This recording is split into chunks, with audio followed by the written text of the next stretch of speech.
I'm Chris Null. I'm 25. I actually grew up just up the street in Allen, Texas. Lived there for 18, 19 years of my life. Series of events brought me out to Phoenix, and that's where I met my fiance, and now it looks like we're coming back. The coaching story started with me attending a CrossFit gym. My little sister worked at one in Phoenix. This was kind of the first introduction for me into CrossFit. I started working out there. I really liked the Olympic lifting aspect of CrossFit, so I initially got into the Olympic lifting class, was doing that pretty consistently. Low-key, wanted to coach, didn't really say anything, was kind of nervous about it. The owner at that gym decided that he liked my work ethic, so I started cleaning the gym to kind of pay for my membership, and then from there it just kind of built into what is now me being a full-time coach. How I got connected with Swink. So this story kind of all started with me going through an immersion course for coaches, turning into hopping on a call. There's probably 100 people on this call. I got involved with one of Active Life's sales associates, and I was kind of talking about wanting to be part of a ProPath gym.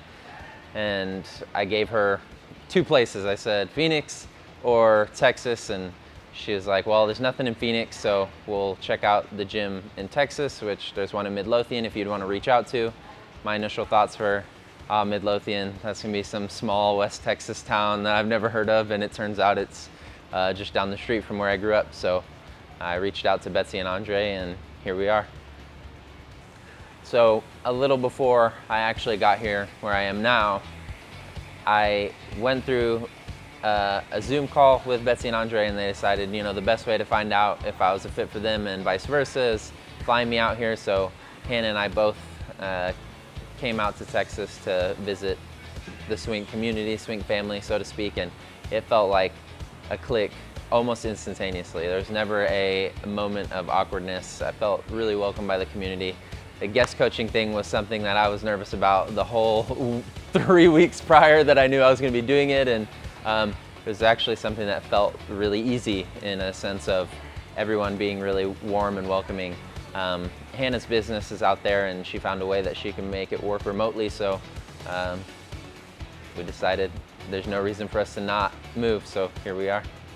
I would say, I think the fun thing about being a coach is that every day is fresh. I really like coaching all sorts of movements. I coached an Olympic lifting class back in Phoenix for about a year, and I really enjoy the technique aspect of Olympic lifting and helping people learn why technique is so important, because I feel like that plays a really big role into what I do and my training. So I really like coaching Olympic lifting, but again, I pretty much like coaching all of it. As far as workouts and movements that I like doing, I would say my favorite workouts to do are longer duration. I prefer the 20 to 40 minute window of working out. I found out over my time of training that those feel easier than the Fran style workouts where I'm sending it for 2 or 3 minutes and then I'm dead for 30. I really like squat cleans and bar muscle ups, so if I had to choose two movements to pair together, I would say it would be those. Most of my free time is occupied by disc golfing.